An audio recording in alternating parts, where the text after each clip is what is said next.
Good morning, St. Francis. It is Thursday, 17 June 2021, Thursday of the 11th week of the year.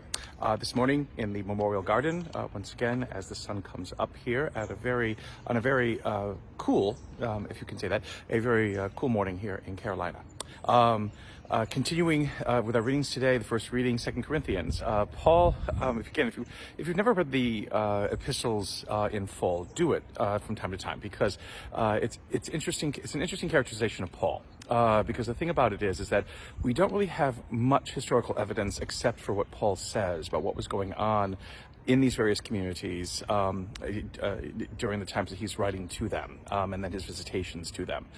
So there could have been much more going on that Paul does not zero in on, political, economic kinds of things that were going on. He is focused on the faith and on presenting the gospel to them, and he tries to do so in so many ways.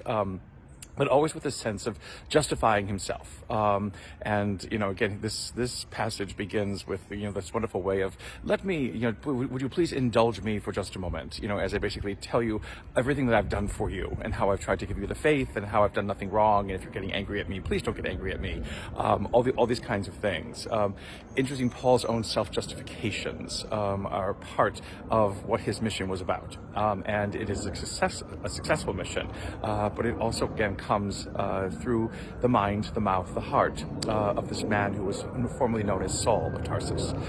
So here in his whole understanding of the gospel and what it is that he's trying to do in this passage from 2 Corinthians, Paul again impresses upon the people that what he is trying to do for them is what is good for them, what is good for their understanding of what it means to have had God walk in their midst in Jesus of Nazareth. And not to believe all of these ridiculous things that others are putting forward, or all these differences that others are putting forward. Paul constantly says that he is right. He is right.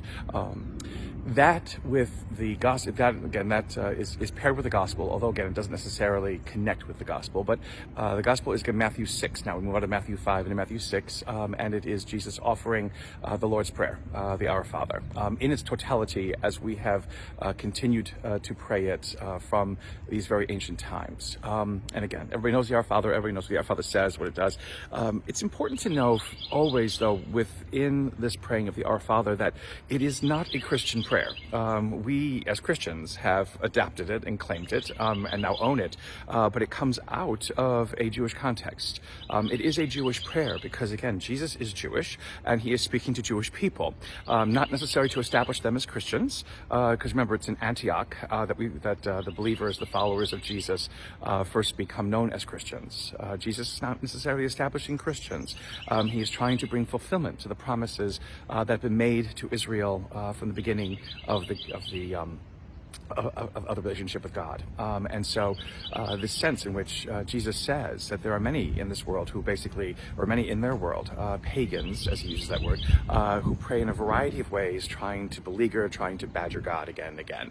And that Jesus offers a kind of reminder of who and what God is for Israel. That God is Father, that God is Daddy, that God is Papa, that God has intimacy with the people of Israel that is unique and singular and wonderful and glorious.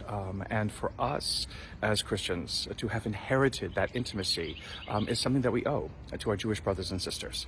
It is something that is because of their belief and of their acceptance of God in their lives that we are able to experience also that acceptance of God in our life and of ourselves into God's life.